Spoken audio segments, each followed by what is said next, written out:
Today is July 10th, 2009. My name is Mark DePue. I'm the Director of Oral History at the Abraham Lincoln Presidential Library. And this is part 2 of our interview series with Secretary John Block, a former Secretary of Agriculture. Good morning, Mr. Secretary. Good morning, and here we go again. Absolutely. We had a great conversation yesterday, and I'm looking forward to today's as well. As always happens, as soon as we got done talking yesterday, we were kind of interrupted by a car alarm going off. Yeah. But you made a very interesting comment about the nature of legislation and government programs as they relate to agriculture and how they change over time. I think that's something that I guess you learn to appreciate. I didn't necessarily when I went into the department thinking we could make a lot of big changes, and we couldn't make huge changes. And farm program changes are evolutionary. There's a little bit done. Every time they write a farm bill, there's a little tweaking here and there, sometimes bigger things than others. And in my judgment, one of the biggest things that we were able to get done when I was secretary is move away from the annual land retirement program where you had to buy acres out of production and move to a conservation reserve, which is really taking out of production some of our land that's more fragile. That's a big thing. But over the years, we're still trying to get away from government intervention in agriculture. And I say we, some people don't want to get away, but I think we should and let the free market system be more dominant. Well, we'll certainly address some of those issues in terms of how opponents lined up on some of these initiatives that you had. But I thought that was a very important reflection that you had. When we did get interrupted yesterday, I had asked you about farm policies and the criticism that farm policies favor big farms versus small farms. Well, I don't think that that's a very legitimate argument. Now, I understand we put in limits on how much money could be spent or paid to an individual farm. Some of these just huge, massive farms, okay, big corporate farms, maybe in California or wherever they are. But the reality is you can't limit out the commercial farmers. Most of them are fairly big today, and farms are getting bigger. And if you want to have a program that really reaches farmers, then you've got to include the farmers that are producing the food and fiber for the country. And if you want to have a welfare program, then you just give something to little tiny farms. And that's really the decision, and I don't think we want to have a welfare program. I think we want to have a program for agriculture. In other words, you're going to have to deal with the big producers if you're going to impact production and try to control production so you have the prices and being supported? Well, it's not even as much as trying to control it. It's just to help farmers so they don't get run out of business.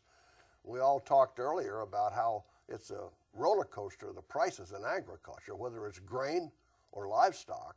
And so that's one thing agriculture does, the Department of Agriculture. Some of the programs try to help provide a little bit of stability. And it's not huge, but a little bit of stability. Mm-hmm. And I've always felt that the farm programs, especially when they were giving out lots of money and trying to control everything, were really designed almost as a food subsidy. I mean, really to help the consumers. As a consumer program as much as a farmer program, because we need the food. We discussed yesterday one of the biggest challenges that farmers had in the early 80s was the very, very high interest rates that they were facing, which gets me to a question about farm credit initiatives. Do you recall any actions that the department was trying to take to solve that problem? Well, I think we always, our biggest concern when those interest rates got so high was that we wanted to get them down. And I met with Paul Volcker, and maybe I talked about that already. Yeah, you did a little bit. But we met with him, and that was the biggest thing, trying to get the interest rates down, generally speaking, for farmers. And we had a lot of banks going broke, and there's just a lot of things to do, and we just did the best we could. Okay. Well, a lot of people were putting pressure on Volcker, and I think about the time you got into the administration, it was something like 16 or 17% interest rates. And Paul Volcker, and I've seen him since, and I know him. he's a tough old bird. You know, he stood his ground. His priority, although he knew it was hurting a lot of people, not just farmers, was to break the back of inflation. And frankly, he did. Mm-hmm. It's quite a challenge when you're trying to balance inflation and unemployment rates and interest rates. Probably not necessarily the most popular guy in D.C. at the time. The 1985 Farm Bill, then, that's where we left off, and that was why I was touching base with the evolutionary aspects of change. Was that the most significant legislation that was passed during your tenure? Yes, in terms of farm program legislation, there's no question about it. That was significant because we moved in and created the Conservation Reserve Program, and we moved away from a lot of this other government control. So we were quite proud of our success in that particular round of negotiations for a new farm bill. So that was big. And I said earlier, the first bill that we passed in '81, it was written by the Congress, and we really didn't have the influence we had hoped to have. Okay. What I wanted to ask you about now was what it takes to get a significant piece of legislation like the 1985 bill passed. So let's start with what you had to do to move that bill forward through Congress. It's not as much political, you know, party, Republicans versus Democrats, as it is region against region and different commodity groups and groups that have an interest in agriculture. They might be food safety people pushing for one thing, and the dairy people have their own plan, and the corn people, and on, and you got to try to bring it all together in some kind of a reasonable way. And that was a challenge of it. We'd been through a lot between '81 and '85 with all these high interest rates. We had surpluses. We had the payment in kind program, as we've always talked. We really had, we even had a whole herd dairy buyout program. We had too many dairy cows, too much milk. The price had collapsed. The government bought the cows and got rid of the cows, some of the cows, you know. Well, that made the beef producers angry because it forced the price of beef down. But anyway, we did a lot of things. That was a backdrop to writing that '85 bill. And in some respects, I think that it kind of helped our position because there was more support for backing government out of this a little more and leaving it more to the marketplace. And that's probably the backdrop that helped us and positioned us to get more done. That's a significant philosophical change in the approach to government involvement with agriculture. I'm going to put you on the spot, Mr. Secretary, and ask you, to the best of your memory from 2 decades ago now, what groups, what regions generally supported the changes you were trying to make, and what were the opponents? Well, generally the opponents would be, I would say, the southeastern agriculture, where they have the rice industry, and some of them have relied more on farm supports. The dairy industry always, historically, not as much today quite as it was then, but in those years, they relied a lot on the government. The tobacco industry, you know, and so it's these are interesting opponents. that the way the tobacco's changed. I mean, they were really had a lot of leverage then. Over the years, they've lost their leverage and strength, and effectively the government just bought out all of those tobacco allotments. And tobacco was treated differently than the other crops. Tobacco, you had an allotment to grow and sell tobacco. 10 acres, 20 acres, 50 acres allotted to you. And later on, they said, hey, we're going to get away from this. We'll just have a market system for tobacco. But everybody says, yeah, but I got an allotment. That's something. It's important to my farm. It even adds to the value of my farm that I have a tobacco allotment. Well, the government went in and bought up the allotments, and then that was it. They paid the owner of the farm for the allotment, bought it, and it's over. And so that's one way we've gotten out of some of the government management of agriculture. So you mentioned the southeastern part of the United States were generally opponents. So Republican or Democrat, did it make much difference? Yeah, it doesn't make any difference. And I don't want to overemphasize how they were opponents, but they were more for government subsidies and supports than some of the other parts. And the dairy industry always was for supports. And I can't say that we didn't have support, some challenges in other parts of the country. And then you go to the fruits and vegetables, which don't have price support programs, and they were often kind of angry that we were spending money on other crops and not on them. So it's a balancing act. What does that suggest, that they were proponents or opponents to the changes? Usually proponents for the most part, yeah. About the western states and especially the livestock industry? Well, the livestock industry gets no direct subsidies. You know, everybody that reads the big city papers thinks that everybody's getting money, but pork producers don't get anything, beef producers don't get anything, and the chicken people don't get anything. And so they, generally speaking, wanted to move away from government intervention in agriculture and open the doors. Okay. Do you remember any individuals in the legislature that were especially helpful in moving things forward for you? Well, Senator Dole from Kansas was. Jesse Helms chaired the Senate Ag Committee part of the time, and he was always helpful.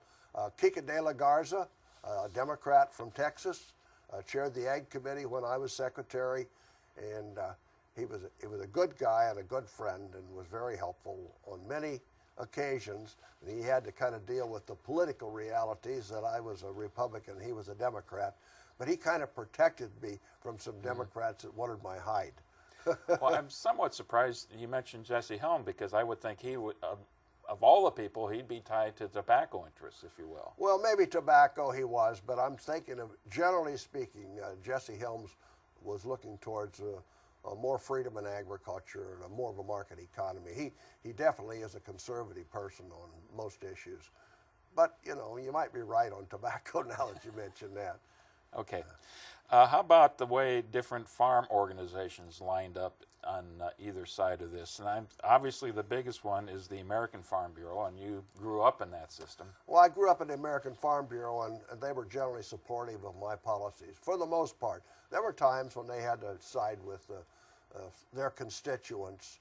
The American Ag Movement was very active then, and they really wanted more government subsidies and more government controls. They were not a supporter of reform in farm programs, or very much reform. Were they the organization that were sponsoring these tractorcades to D.C. prior to your administration? Well, not with me, but my predecessor, Bob Berglund.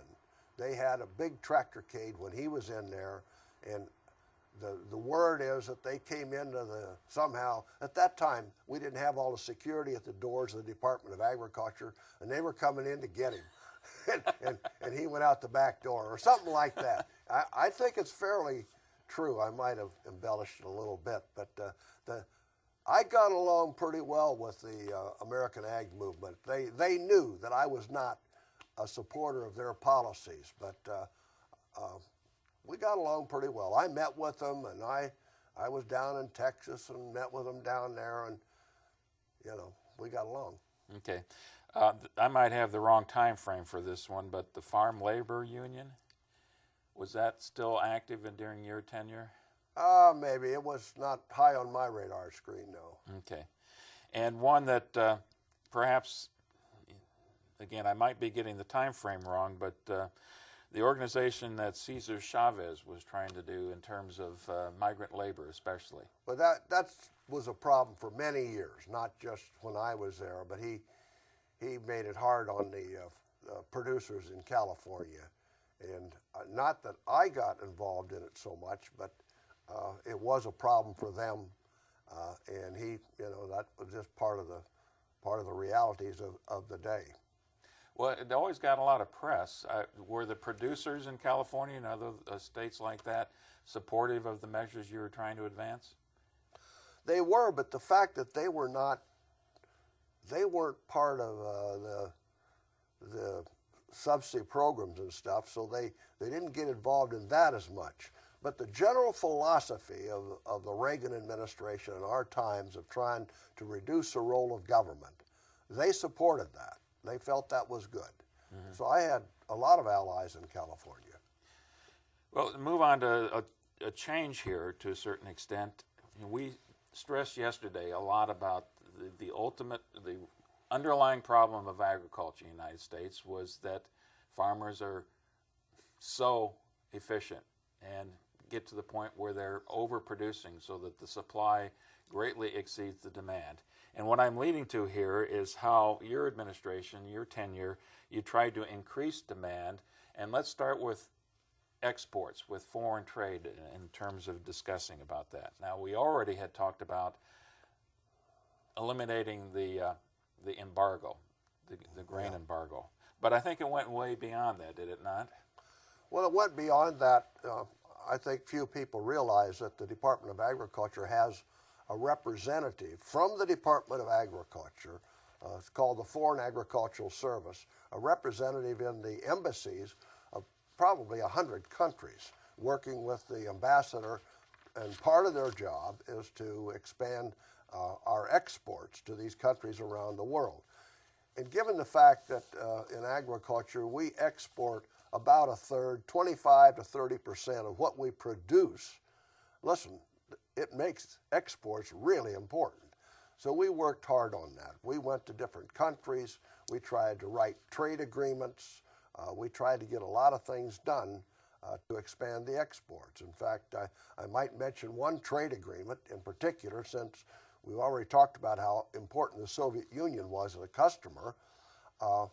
After President Reagan lifted the grain embargo, I was talking to the White House and to the Secretary of State, and at that time it was George Shultz, that I would like to write a long-term grain agreement with the Soviets, which would commit them to buying a rather large volume of grain. And at that time, that was a big deal, following on the heels of the grain embargo. And Secretary Shultz said he would support it, but he was not ready to support it. And he asked me for some patience. So I did. I said I had a great trust in George Shultz. And I waited and talked to him a time or two about it. But about a year later, he said, now I've got done what I needed to do with the Soviets. I don't know what it was even he was working on, but he says, you got a green light to write that trade agreement. And with the help of Bill Brock, he was U.S. Trade Ambassador, we wrote a long-term grain agreement. I went to the Soviet Union and signed it, and it got a lot of attention. It was a really big deal. So we did that. That's just one example of one country, but the effort that was put into it. And, of course, I was in Japan, and which was a huge customer of ours, and as they even are today. And I was in a host of countries, 30 countries around the world. And every time I was abroad, part of the reason was to expand our trade with those countries. I see where you returned to China in 1981. I went to China in 81, and I didn't stay quite as long as we'd maybe hoped to, but that too, having been in China when I was the State Director of Agriculture, I went back again to try to improve our trading relationship with that country, and I already had an entree, so it worked out very well. Well, I know that you also had a chance to meet the Pope, and I'm wondering how that has to do with trying to increase sales abroad. Or maybe it doesn't. Well, it doesn't hurt anything to be on good terms with the Pope, but that was a privilege. We were in Rome. The World Food Program, I was involved in that. And the World Food Program, I just might add, happens to be the biggest program to help feed hungry people all around the world when they have real disasters and problems like that. And the United States is the biggest contributor to the World Food Program. And I was in Rome. I was in there more than once, but had this a great opportunity to meet the Pope. And it was short, but, shook hands and said hello. And that was very, very, very good. And I think he probably prayed for me. I needed all the help I could get. Well, it's interesting that you mentioned that. We've been emphasizing foreign sales up to this point in time, but you have this incredible surplus when you come into office and an incredible need across the world for helping people feed themselves.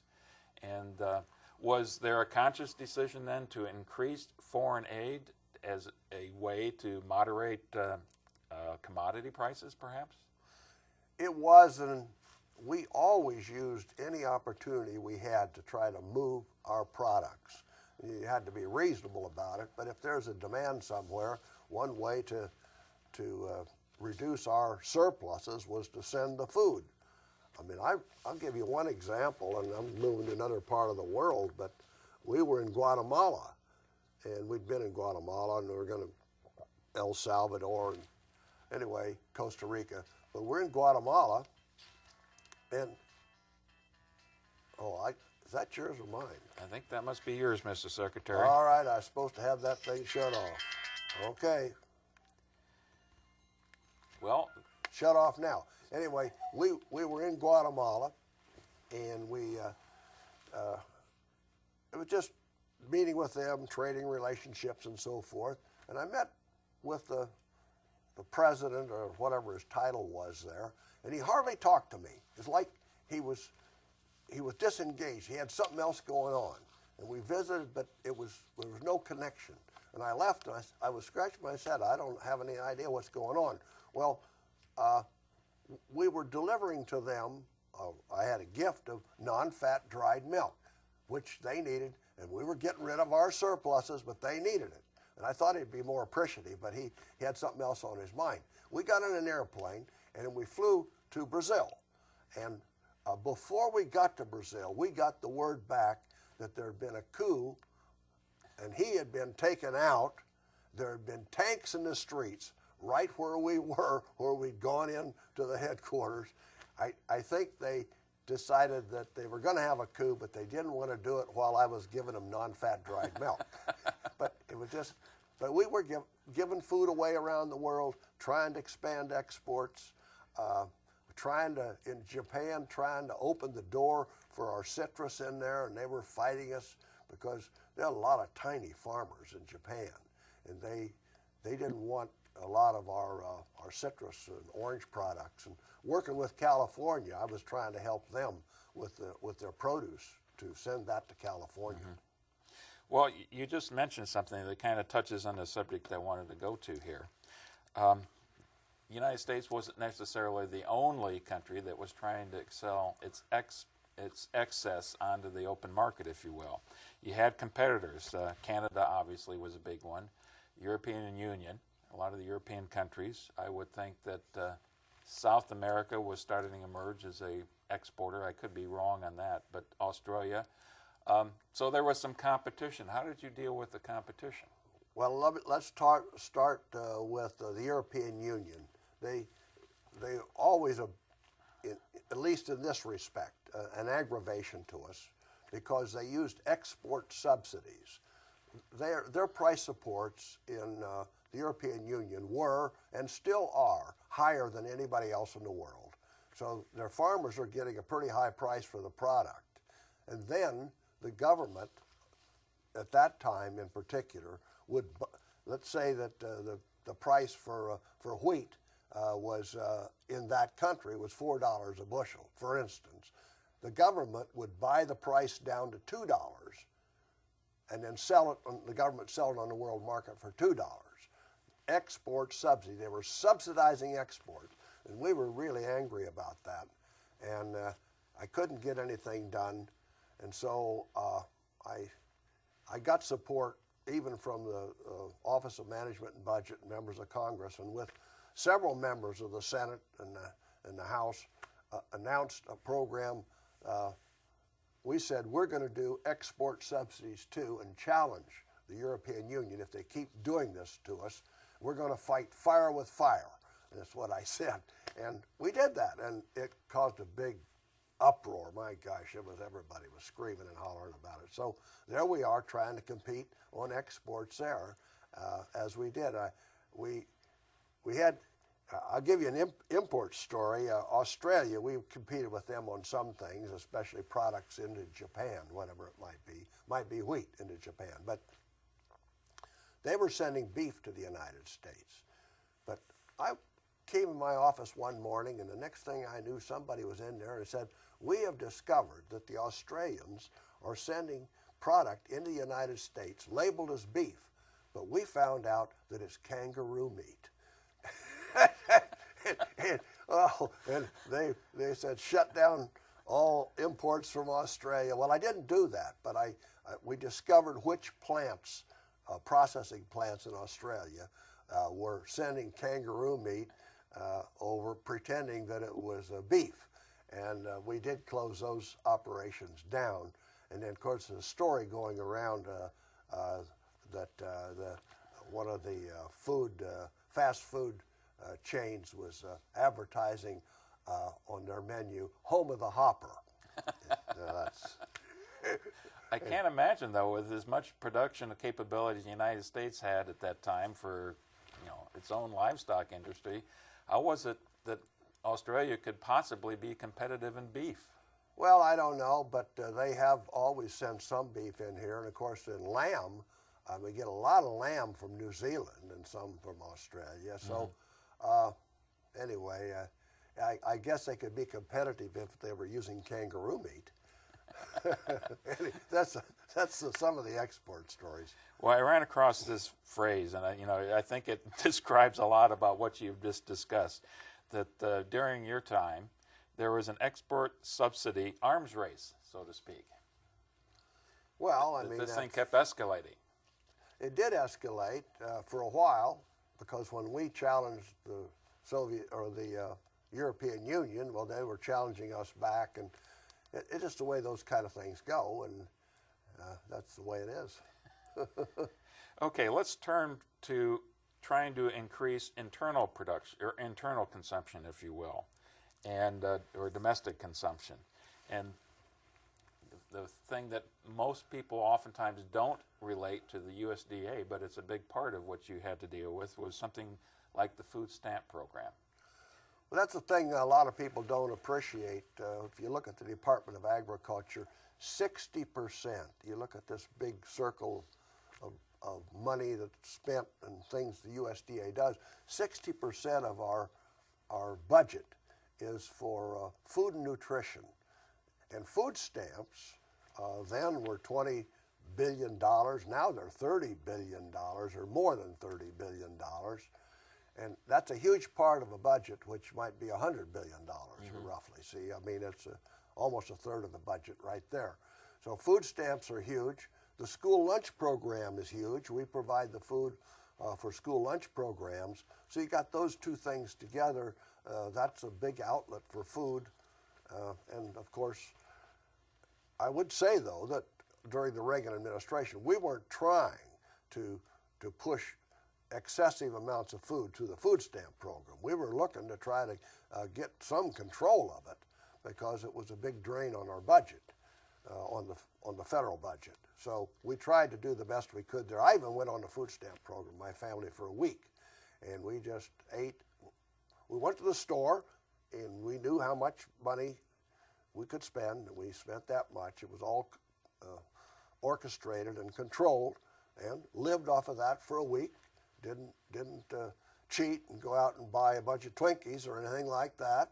And then I had a press conference and announced, hey, it's not all bad. You can live on this. In fact, it's probably very healthy. And of course, the press beat me up, and they gave me a hard time about it. They said I was, not fair to the poor that needed food stamps, and they really needed more money, and they need more food stamps. Well, your story illustrates, certainly what I recall from the Reagan years, the criticism from the media, from Democrats, that Reagan just wasn't compassionate. He didn't care about the poor. Right. And it kind of hit the news in very peculiar ways, did it not? I'm thinking in terms of ketchup. Well, ketchup is a vegetable. That's what you're thinking about. Yeah. Well, that's really kind of funny, but people still today remember that, or at least some people.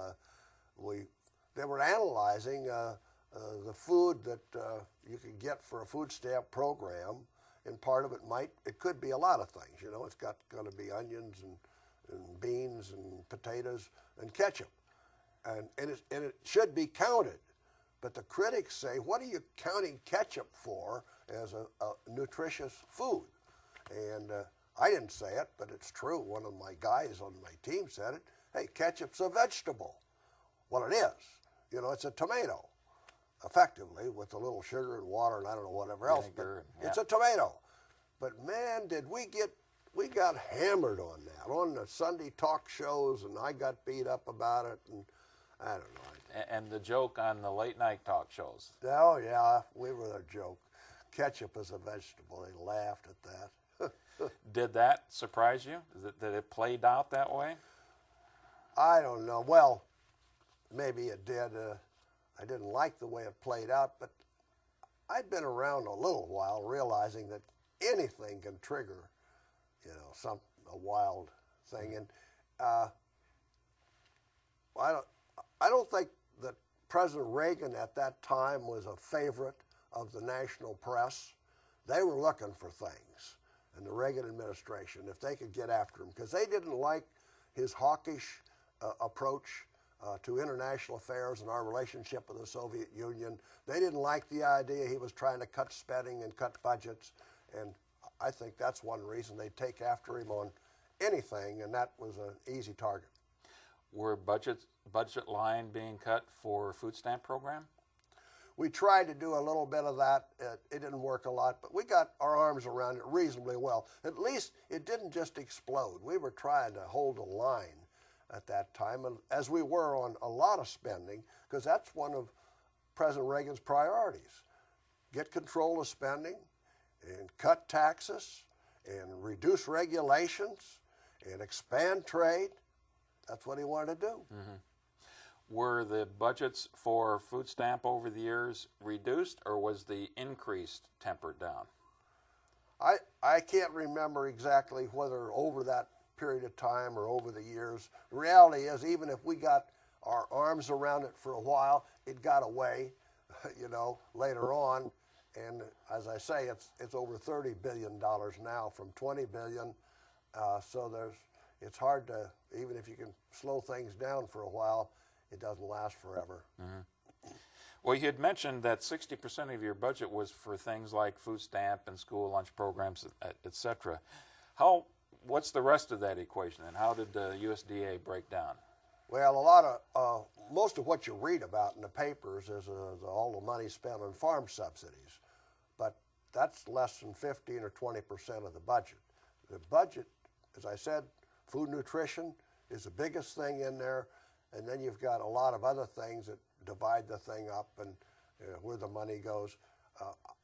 Few people realize that the Forest Service is under the Department of Agriculture with nearly 100 million acres of forest land in the United States, and we manage that. And the Forest Service has roughly 40,000 employees. The whole of the Department of Agriculture has 120, roughly. And so you see how big the Forest Service is. The Soil Conservation Service under the Department of Agriculture has 8,000 employees or something like that.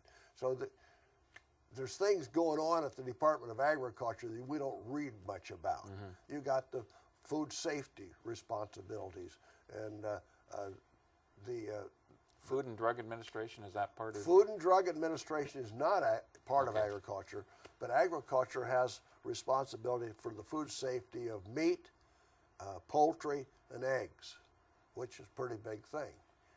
And FDA's got the rest. Okay. And that's not under the Department of Agriculture. So all of this is kind of complicated, but you have to make it work. You mentioned how large Forest Service was, and that's an awful lot of acreage. Was that a moneymaker in terms of selling leases to developers or to timber companies or oil or gas drillers or things like that? I don't think that it was then, and I don't think it ever has been a moneymaker.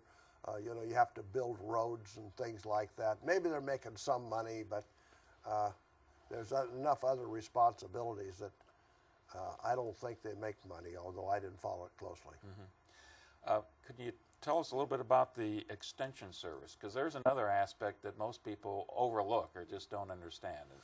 Well, I think that's true, but having grown up in Knox County with 4-H and so forth, the Extension Service has always been important to advising farmers on a whole lot of technical issues and supporting the youth programs, including 4-H. And our Extension Service individual, Don Teal was his name. He's passed away since then, but what a great guy, and how important he was in Knox County. How did that actually work then? I mean, it's extension from what, if you will? I mean, well, the these are University of agents in each Illinois, county? he worked at the university, and then everything is tied into the federal government. But his role and what he did was, I would say, mostly just directed by the county, Knox County.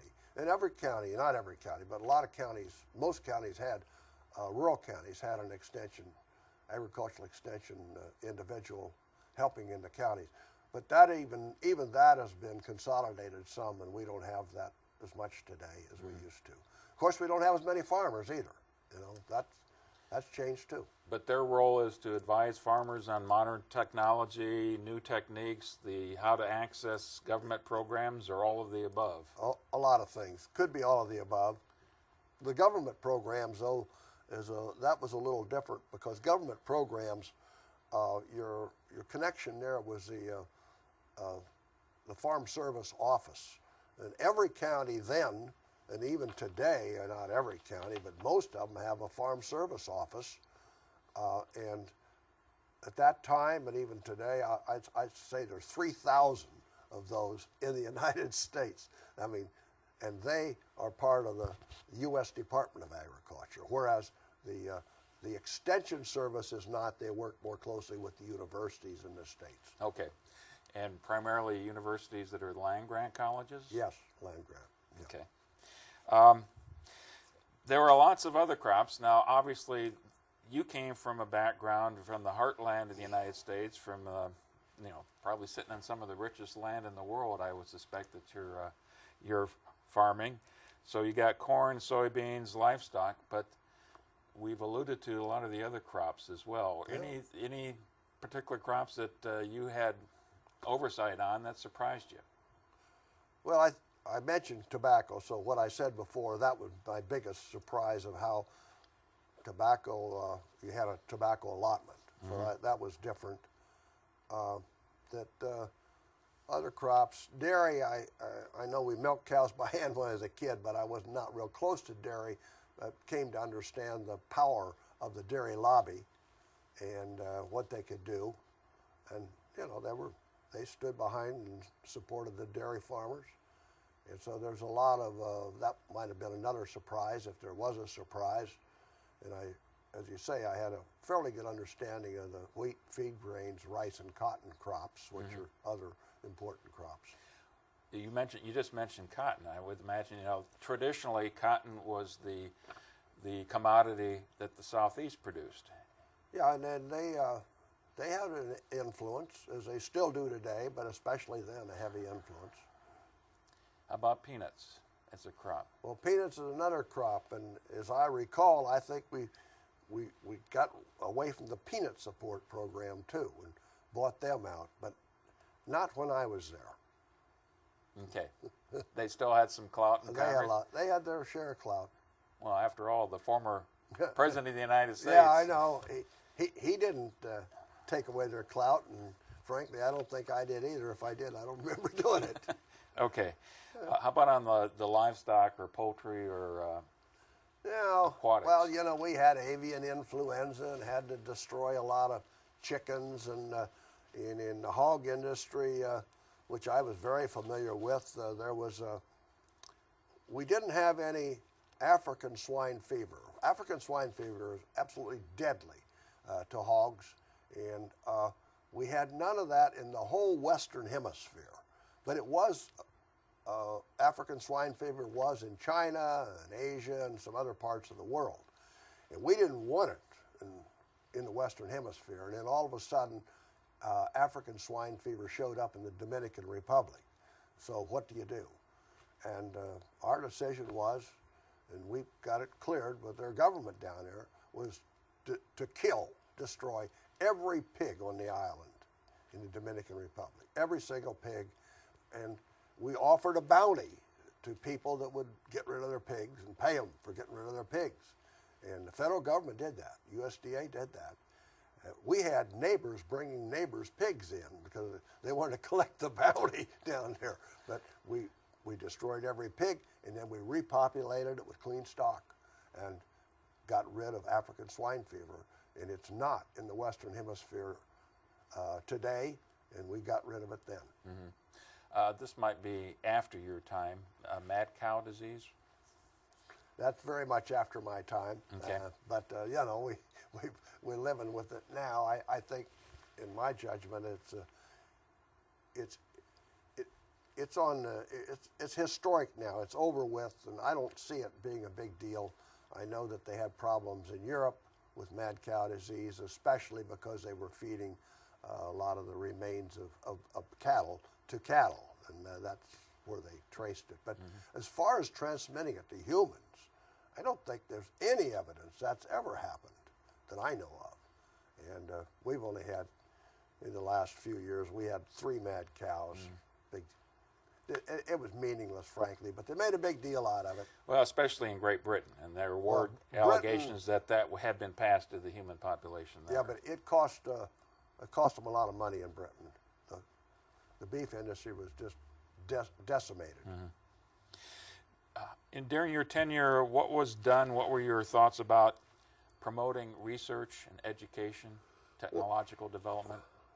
Well, I think that we had some goals in mind to try to increase the budget for that, and we made some progress, but it was hard to do because we were at the same time trying to get control of government spending. But we were putting some priority on that because we felt that that was important, and I still think it is today.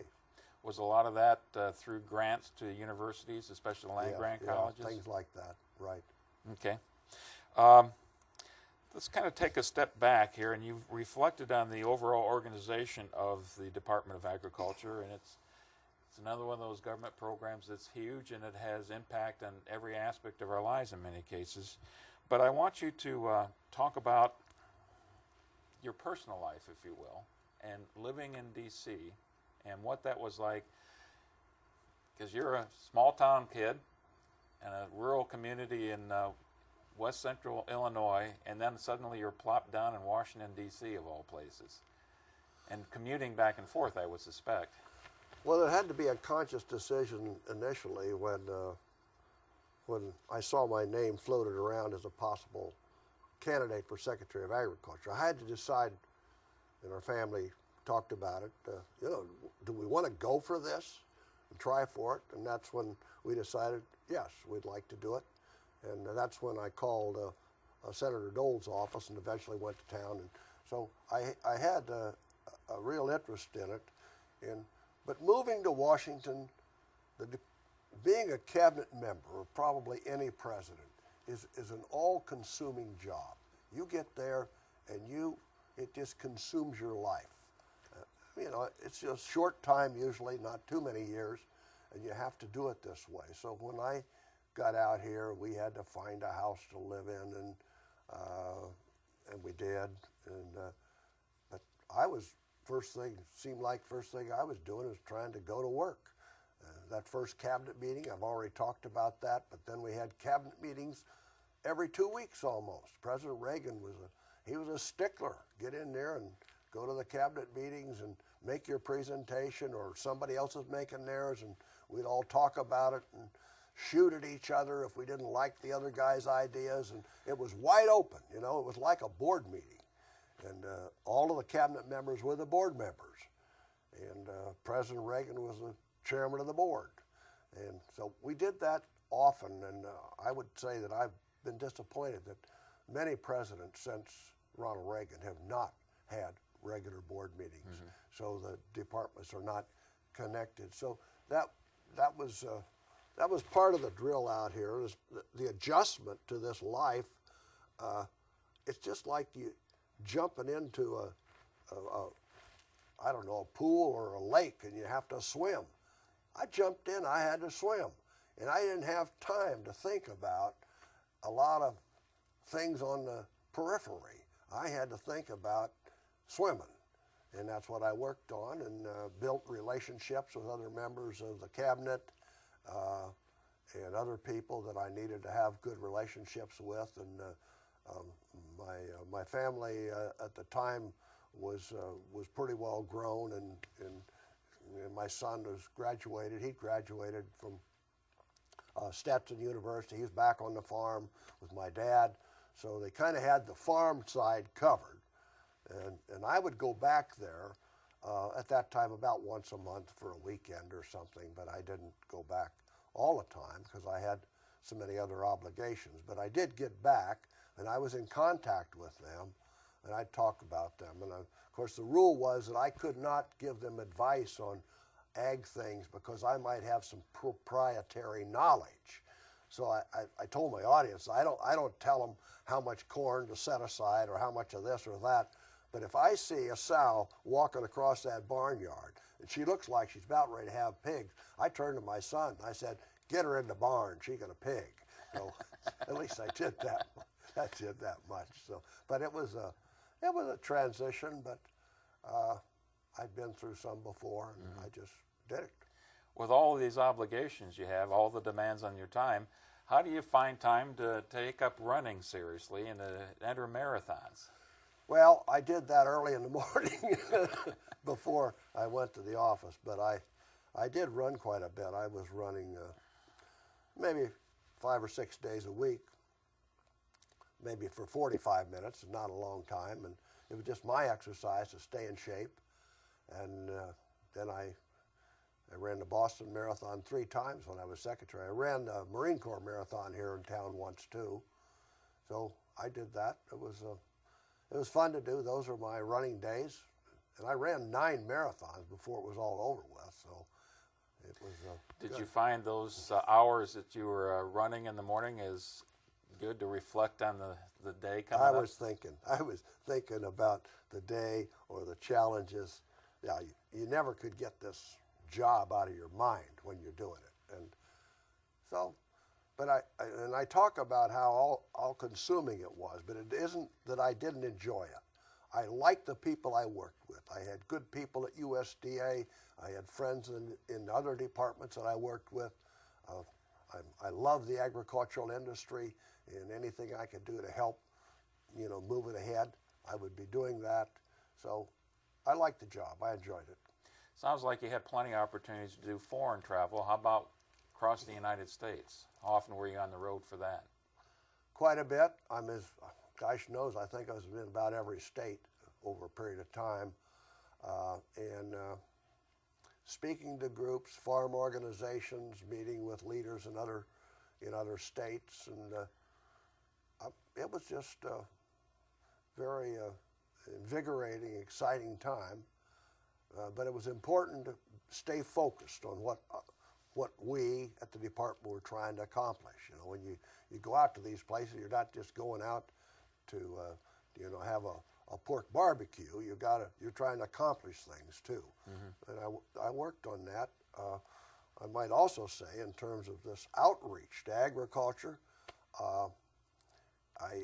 in my first year, I think it might have been the second year, we had all the farmer co-ops leaders from the co-ops to my farm in Illinois and had a big discussion on policy and direction and where agriculture should be going, which was frankly a big success. We had a pig roast, and one of our pigs got to be the host of the pig roast.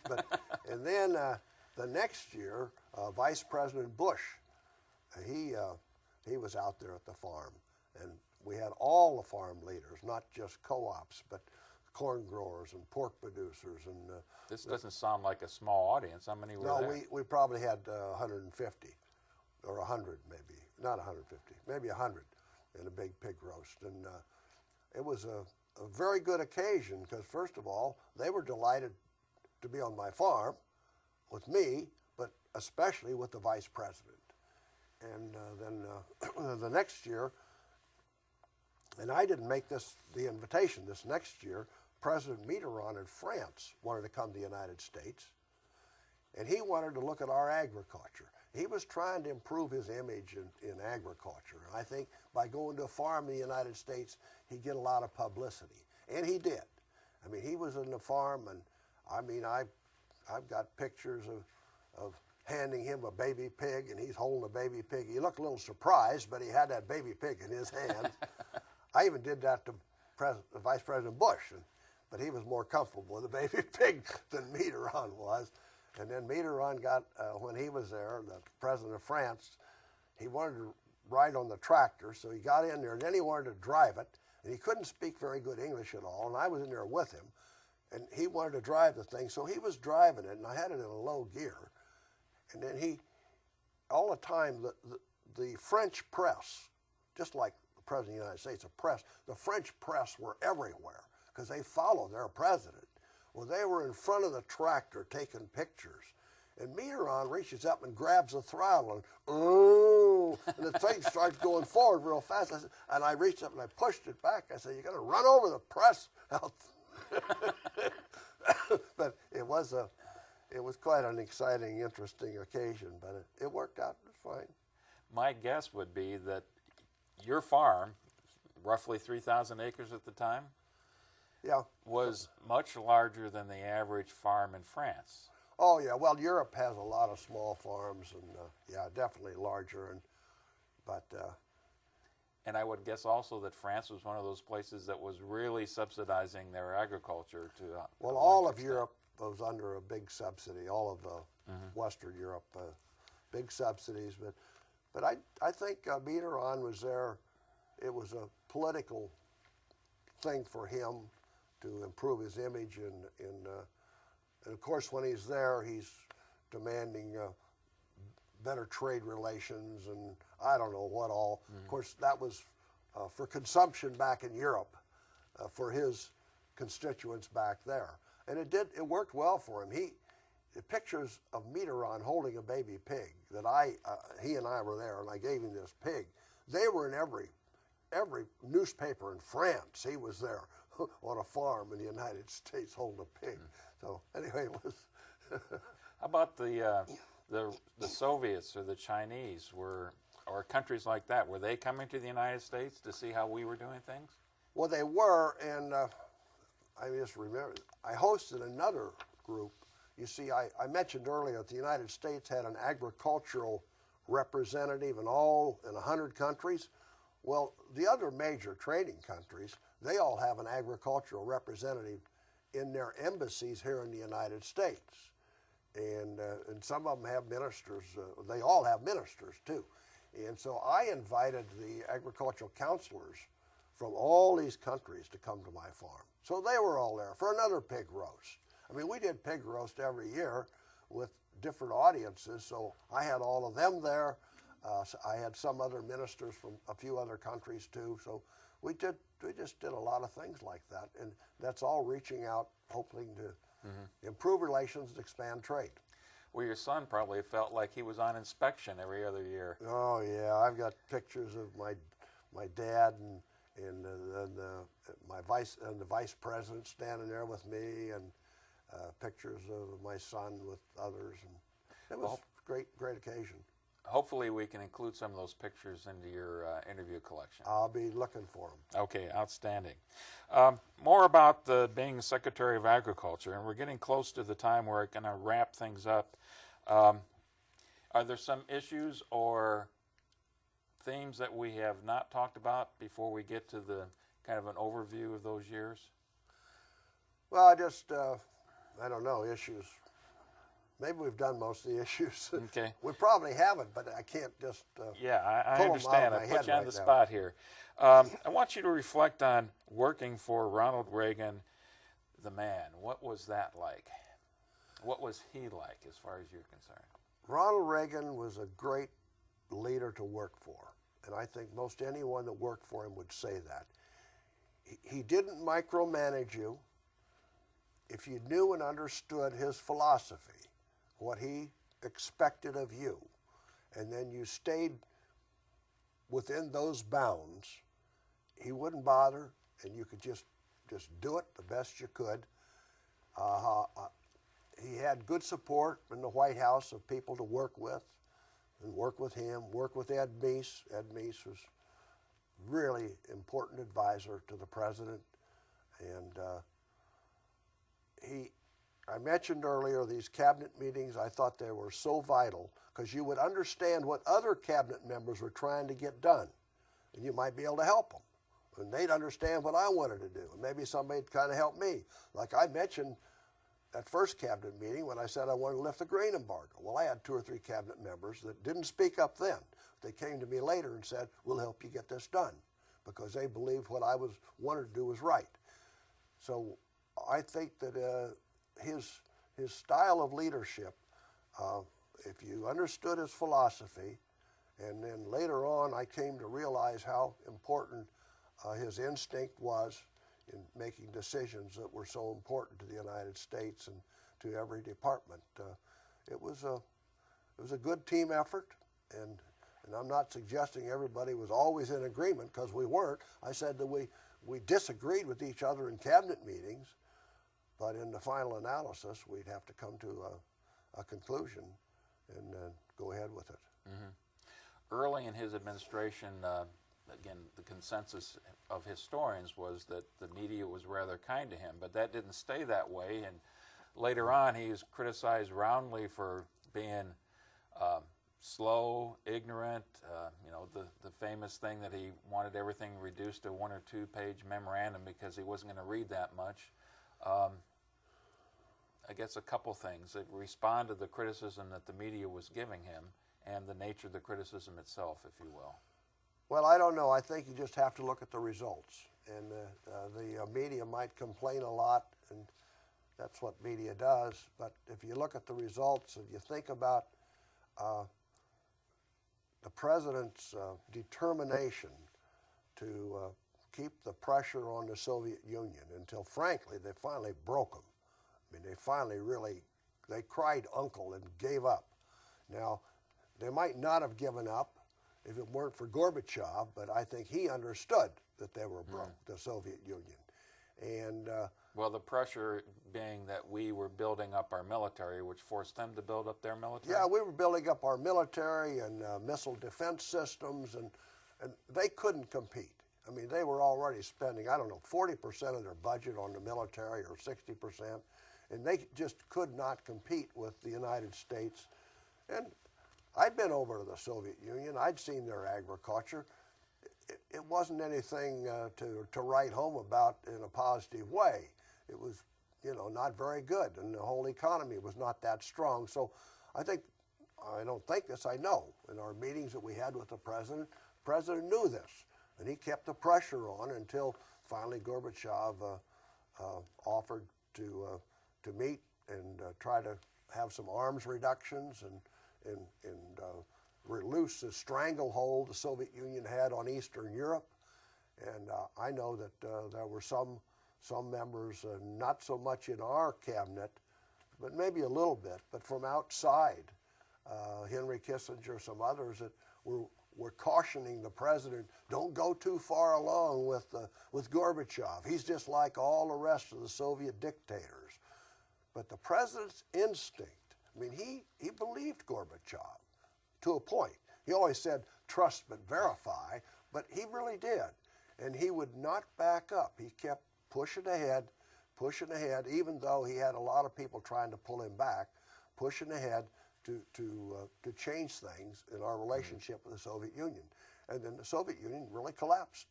And it didn't all collapse when I was there, but over a period of time of Reagan's administration, it was over and done with by the time Reagan walked out the door.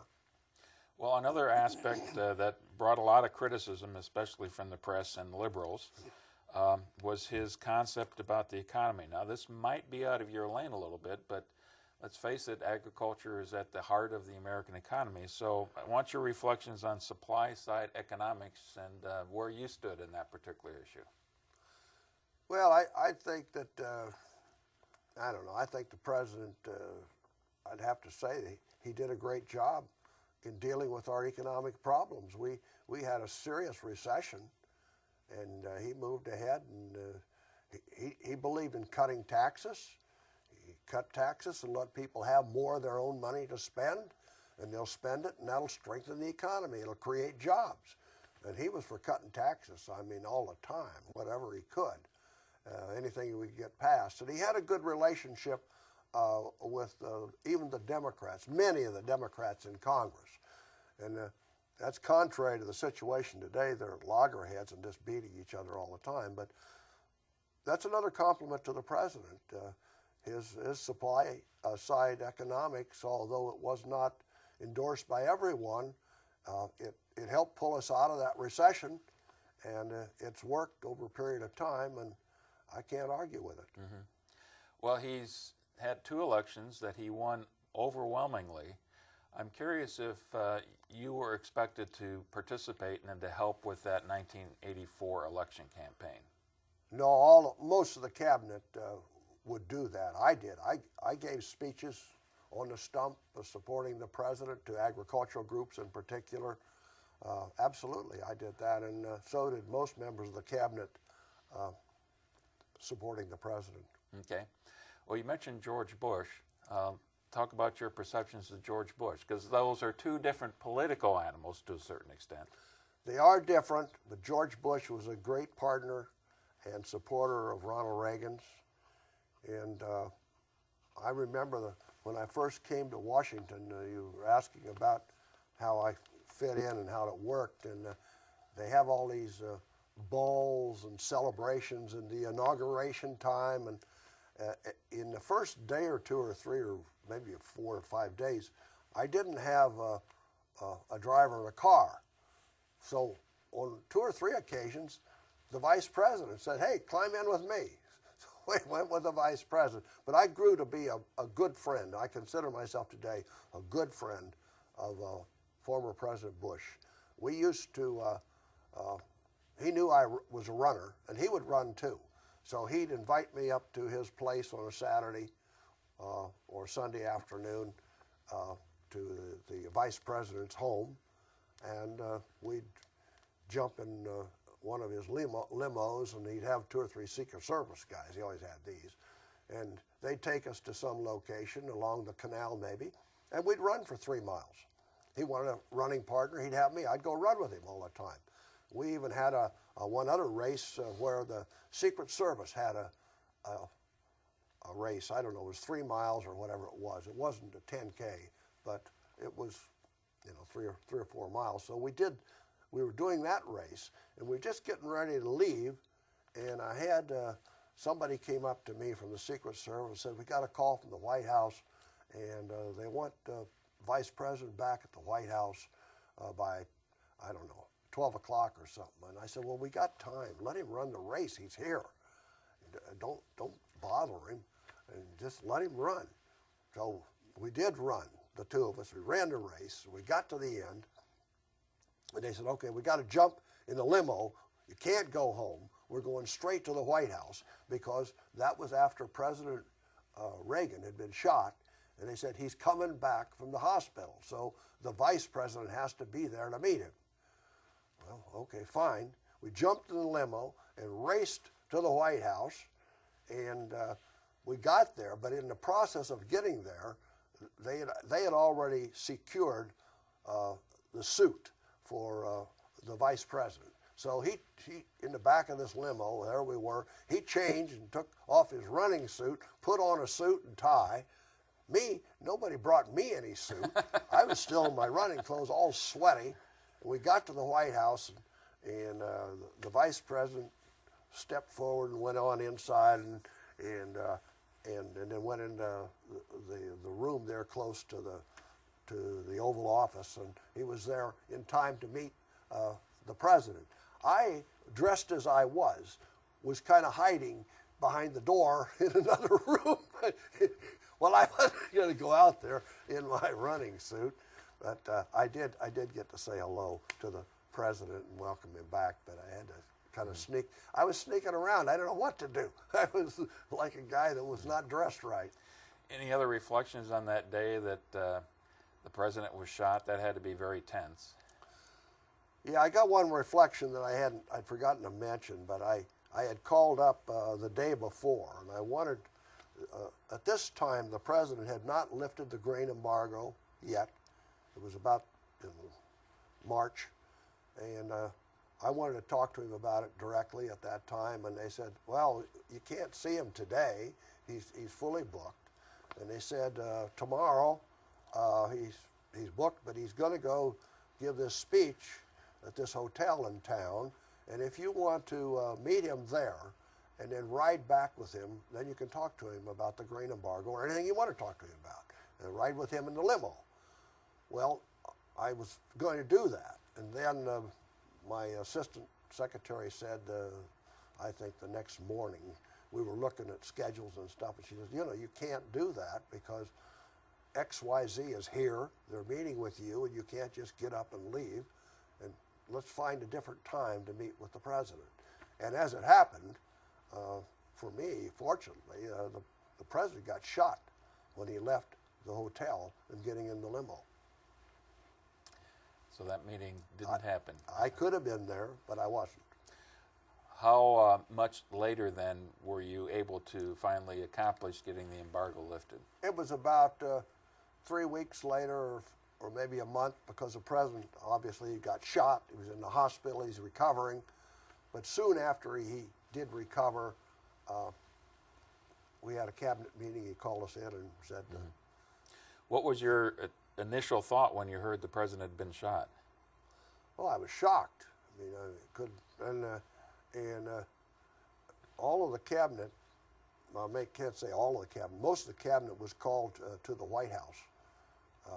And we gathered there as we kind of tried to sort out what was going on and where we're headed. Mm-hmm. Yeah, it was a sad time for a while until we could see he was recovering.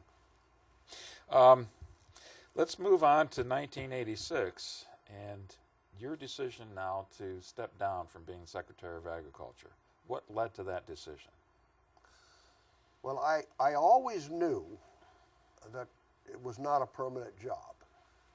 And I'd also come to realize that when I finished as secretary, maybe it wouldn't be the most important or the best thing for me to do to go back to the farm necessarily, because although I kept going back once a month anyway, but it would just be like another guy there to run things, and it might be getting in the way of my son.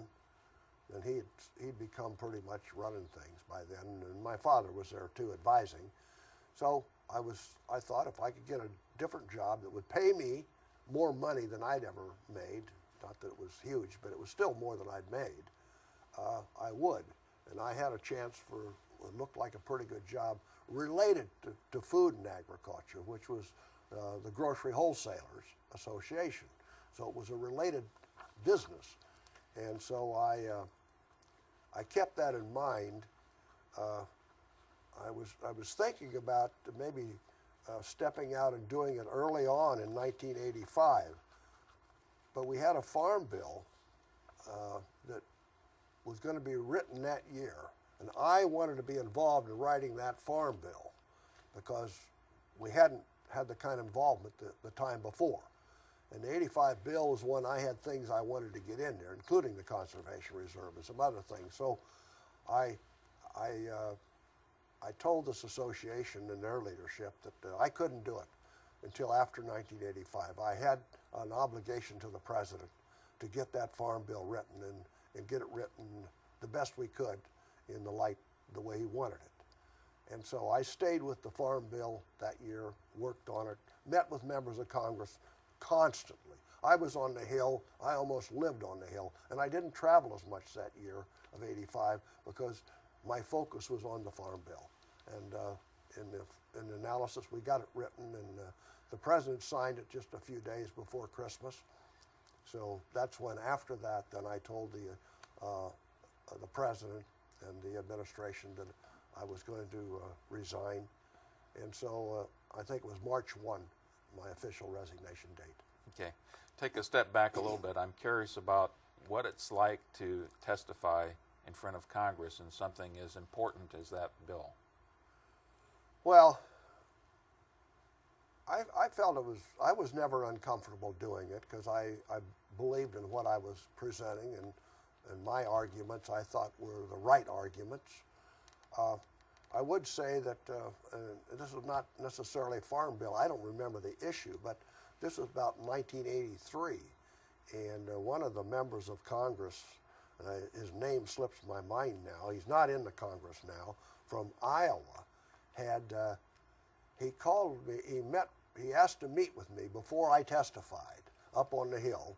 And so I was up there on the Hill outside the hearing room, and I met with him. And he says, I just want to warn you, I'm going to call for your resignation today. Agriculture is in the pits, and we're not doing well, and we've got high interest rates, and I'm going to call for your resignation.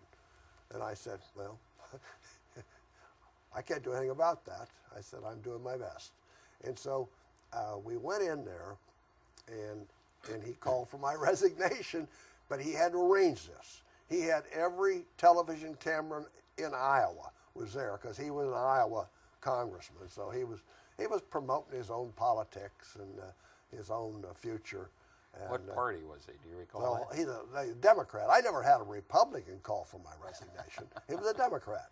And so, but the chairman of the House Ag Committee, Kika de la Garza, he let this member from Iowa chew on me and question me for a while, because they get to question you a certain period of time. But Kika de la Garza, the chairman, I like Kika as a friend of mine, and he would like pull the collar back on that guy that was questioning me, and pretty soon he jerked him off, and he said, "That's enough.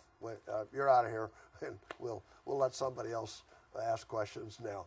So he had the guy from Iowa had his day. He got all his television, but he also got yanked back by the chairman because he was a little over the top. A fellow Democrat, I would think. I mean, this is the Oh time yeah, a when fellow the Democrat. House... But de la Garza was always, I thought, quite fair, and he protected me. Not totally. He let me get chewed up a little bit, but he didn't let me get eaten alive. And sometimes they might want to do that. I want to read a quote from Reagan's letter to you when you did finally step down. And before that, just mention the things that he's crediting you as especially important in terms of your service to the government and to his administration. Obviously, the 1985 Farm Bill, the PIC program, which we talked about quite a bit yesterday, farm credit legislation, and we talked about that this morning. That here's the quote, that you have been an invaluable member of our team from day one. We knew we could always count on you. How much did that letter and the recognition from him in particular mean to you? Well, it meant a lot because it having served the president and always doing the best I could, it's always important if the CEO tells you you're doing a good job and you've served him well and served the agricultural industry. It was really important. Mm-hmm. And, was there ever a time that you didn't feel that you were in sync with what the president wanted to do? I don't think so. I think I felt I was in sync. It doesn't mean that I could always get done what he wanted and what I wanted done, because you can't always do everything or even close to it. But I think we were on the same page, and I think he knew that, and it was a good relationship. I was very happy to serve him, and I appreciated his kind remarks. What was your proudest moment or the accomplishment that you were most proud of? It's hard to say. I mean, early on it was getting that grain embargo lifted. I mean, this was a lot of the newspapers were saying that this is not going to happen. They said the president is too intent on putting the screws to the Soviet Union, and he's not going to lift the grain embargo. But he did anyway. So that was a proud moment to beat that. But I think other moments, many different ones over time. Getting the Farm Bill completed and signed, that was the '85 bill. That was another big moment in time, and especially since I had decided to stay on and help get that done because it was a priority.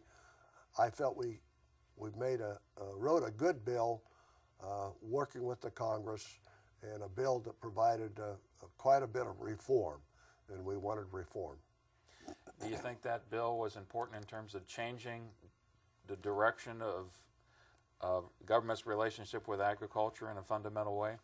It was, but I want to also remind everyone that it's an evolutionary process. This is an important step, though, in that evolution, and a very big step, but still, you know, there's always more to be done. Did the government over the next couple decades ever get back to the point of purchasing large quantities of commodities and storing them? No, we've gotten away from that. Fortunately, we don't really get deep into that anymore. How about disappointments? Anything that you were especially disappointed you weren't able to accomplish? Well, you know, I think it's my nature. I don't focus too much on the bad things. Well, I think in the area of trade, trying to get rid of a lot of the trade problems that we had, we made progress, don't misunderstand, but the countries are so concerned about their own industries and businesses that they'll throw up roadblocks and trade barriers that shouldn't be there. And I finally concluded that you can't fix all of that. You just have to keep fighting through it. I mean, we've even got them today. I mean, got members of Congress that want to stop we won't import any Chinese chicken. Well, now the Chinese are not importing our chicken. Well, we don't import their chickens anyway, but we sell a lot of chickens to China. Now, who's going to be the winner here? We're going to be the loser. We won't get to sell the chickens. And China wasn't selling us chickens anyway. But you get into these fights, and it's kind of disappointing that you can't get everybody to be logical and let's deal with it straight up, but it's not quite that way in this town. Mr. Secretary, we've got about 15 minutes before you have to make that call, and then we'll come back to things, but 15 minutes gives us a chance to kind of move on beyond your time in Washington, D.C. Did you relocate, or did you stay in town in terms of the new position that you had? No, I stayed in town because I became the president of the Wholesale Food, which were National American Wholesale Grocers Association. So we represented wholesalers all across the United States, and we were right here. So I had now, when I was Secretary of Agriculture, I had 100,000 plus people working for me, and then I took over a trade association with less than 40 people working for me. So it was a transition, but it was good, fine, I liked it, I did it. You left at a time when agriculture, as I understand, was still struggling through some things. I read someplace in 1986 that prices for commodities in general were 51% of parity. Does that sound about right in your recollection? That's about right. And what does that mean to the layman in the first place? Nothing, not to the layman. But supposedly parity means, supposedly, and it's based on way back in history. I have some historic mark of time. Pre-World War I believe. Yeah, that if prices are at X level, that's reasonable price. Well, saying 1986, they weren't at that reasonable level, 100% of parity. They were half that. You say, my gosh, agriculture is really in the pits. But agriculture changes a lot, and it doesn't take into consideration the improvements in agriculture, the new efficiencies that agriculture has. So actually parity, it can be a measuring stick, but it's not relevant in that regard. Well, this is about the time, though, that these annual farm aid concerts began, and Willie Nelson is the one that was most associated with that. But can you give us a little bit of background of that? Well, the farm aid concerts were started around there, and I was invited to one with Willie one time because they wanted me to come and play my guitar and sing, which is another thing that I did. Well, yeah, I hadn't heard about that. Oh, well, I mean, listen, there was a lot of farm events, and if there was a country band there, I'd take the guitar away from somebody and do a couple songs. Acoustic guitar, I would assume. No, just a regular. I don't know. they were electric, you know, so Okay. you could hear you. But I mostly, my singing was better than my plucking, actually. But I even had the opportunity to go to the Grand Ole Opry, and I was introduced by Roy Acuff, and I sang 2 songs on the Grand Ole Opry. Listen, to be a Secretary of Agriculture, you got to be a jack of all trades. And I didn't know musician was one of the trades. No, though. I don't. I did that. It was fun. I mean, I did that. But what was I rode horses in every country I was ever in, riding horses in Argentina and horses in Venezuela, and you know. It gave you an opportunity to tell people, you know, I was riding a pony to school every morning. Yeah, that I grew up on a horse.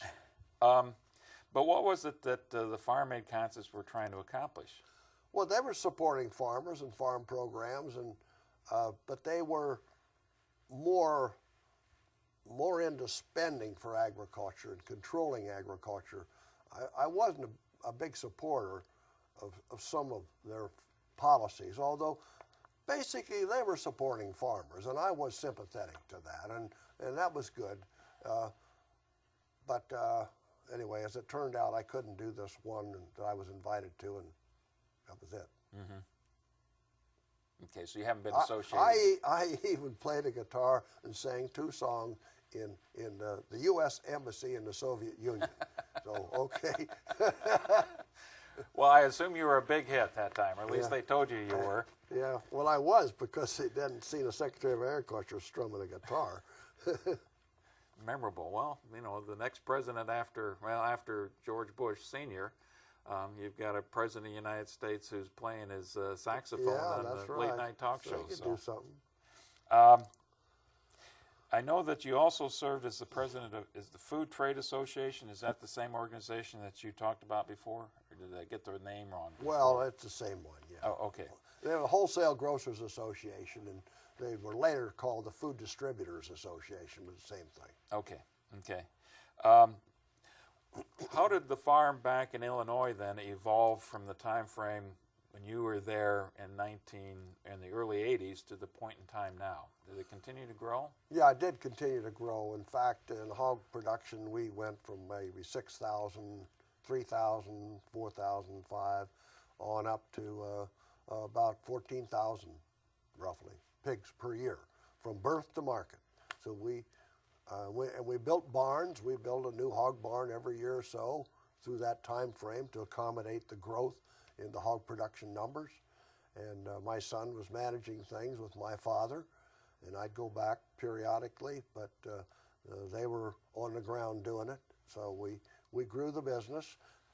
Consistent with that, we expanded our acreage. We were renting some, but I continued to buy a farm now and then, and my son would buy one maybe, and my father and I were joined forces, and we bought some together too.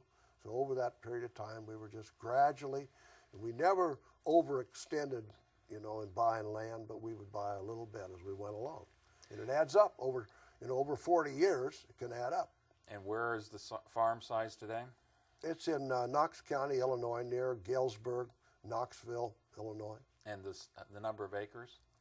Well, we've got about 5,000, but the family collectively owns about 4,000 of it. And rent the other? Yeah, we rent some additional. Maybe not quite 5 now, but. Is it a sharecropping arrangement, or is it a cash No, rent? most everything is cash rented today. Okay. in our business. And my son and I, right now, my father passed away 12 years ago, and so it's just my son and I own the operation, and we own the corn and the machinery and the hogs and the business itself. The land is owned by others. The land might be owned by, my son maybe owns some, or I own some, and then the business itself rents from the guys that own the land. And, you know, that's the way that works. So is it incorporated then? Yeah. Is that a change? It's just the concept of how these are arranged from the days when you were growing up on the farm earlier? Well, when I grew up, I mean, we did do some sharecropping then, mostly. But basically we just had our own farm when I grew up. We didn't rent stuff. And at what point in time did it become a corporation then? Did it incorporate? Well, it didn't incorporate. Oh, it did not? No. I mean, no, we didn't. I don't want to get this too confused because my dad and I created a small corporation, a land corporation, but that was not the important thing. The important thing is that the operating partnership, my son and I, and before my son and I and my dad, we ran the business. We owned the hogs. We owned the corn. We owned the machinery. We didn't own the land. Or the land was not part of the partnership. The land was owned by individuals, and the partnership would lease the land and pay the owners of the land to farm it. Well, your comments reflect the complexity that modern farmers deal with today. Yeah, it is a little bit complex, but when you think about it, it's a fairly simple concept. It's just the farming business rents land, and that's it. And then if you can find it to rent, and it's easier to find it to rent if it's family that owns it. You know, otherwise you're going to try to rent from somebody else that doesn't have any obligation or care about you, and then they might rent it to Joe Blow down the road, so you can't get it. The next thing I would like to have you address, and I'll let you decide if 5 minutes is enough to talk about this before you have to make a phone call, is how the technology of finishing hogs has changed from the time frame that you've been involved with it. Okay, I can do that. Well, when I was just a kid, you know, we had no heated barns. We didn't start farrowing litters until March in the spring, and we farrowed mostly in March and April, and then in the fall. Now we farrow litters of pigs the year round because our barns are controlled. We have heat in the winter, and we have farrowing crates for the sows. And as I say, when I was a kid, we didn't have any heat. We'd have a little pig brooder there with a heat lamp for the babies to get underneath if they wanted to be warm if it was cold. And they weren't in a farrowing crate. They were in a hog house. So that's changed just completely there. Beyond that, it's just more specialized. Some people would just raise farrow baby pigs and then sell the babies or the grower pigs to someone else. But we've always farrowed them, new babies, and fed them out to market. And it's quite an amazing thing. A little pig that weighs 2 pounds or whatever he is when he's born, in 6 months, he weighs 270 pounds. He's off to market. So it's changed, and there's better nutrition in feeding the sows and stuff than when I was a kid. Well, I know one of the new innovations is hog confinement facilities where the pig would, for their entire life, would be in that facility and everything was controlled. Is that the case in your farm now? Well, they don't stay in the same building, but they do stay from birth to market. They're in a building. They're not out rooting in the field. And when I was a kid, of course, they were. And they were out in the field. But our mother sows run in the field. Some people's don't, but ours do. It's pasture breeding, and they're in the field. Well, when we pick this up after your break here, I'll ask you about the hog waste, and that's a big issue today in a lot of circles. So we'll be back at this in just a couple minutes. Okay.